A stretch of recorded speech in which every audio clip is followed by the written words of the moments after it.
Good morning mga ka-stroke dyan. Sa buong bansa.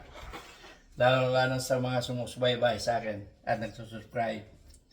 Bago ko umpisahan, try very best to watch this kind of fish. How to cook stir-fried fish with some vegetable. But first of all, you must fry deep fry the salmon. Yung salmon, medyo i-deep-fry ninyo yun. Gawin ninyong papulahin. Yan. Ito. Para hindi magtalsikan, lalagyan nyo ng arena pala. Ituturo ko sa inyo. Kung para hindi kayo matalsikan. Kasi iba kasi gumagamit pa ng takip. Pero itong bagong ko ngayon na-discover, lalagyan nyo ng arena. Yung mantika. Yan. Ganito. Papatak nyo. Yan. Yan yung muna matukoy na yung arena. Yan.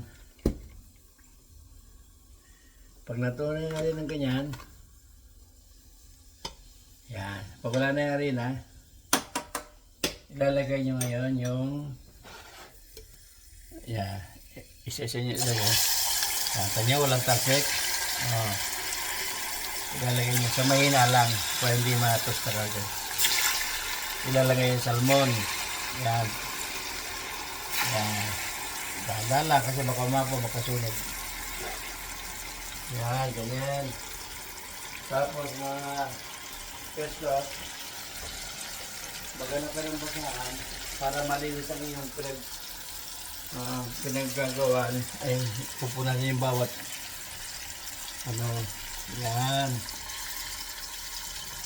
Tapos lagay dyan.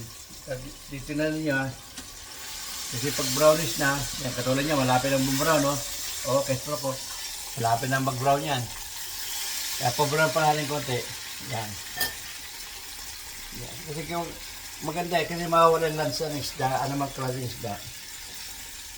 Gawin yung escabeche, o kaya kahit anong luto, stir fry, or sweet and sour, dapat ipirilo ng konti. Pero itong salmon, kasi matindi itong gagawin natin. Dapat gagamitin mo rin itong kamay mo. Yeah, ipapabrownish natin. Ito yung dati ko na-stroke ko. Ngayon nagagalaw ko na, kawayan. Yan. Yan. Namimubilas ko na. Ako yung na-stroke ako 2022, October. Tapos 2 months pa lang, pinilit ko na makarecover. Ayun ang ko sa buhay, makarecover. Yeah, para mapagsilver ko pang aking pamilya. By the way, how old are you now? Ang edad ko ay hindi naman na katandaan, nasa 70 lang, last September 11.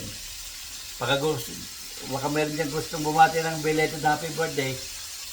Happy birthday, Rudy, Castro. Maraming salamat po. Ulimat magaling, basta nabati niyo ako, maligayan ako. Dagdag pa rin yung sa papalakas ko.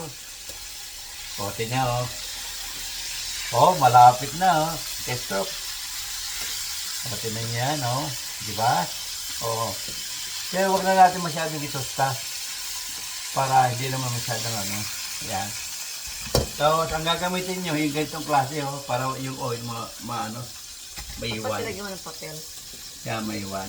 Ayan, mipos muna bago na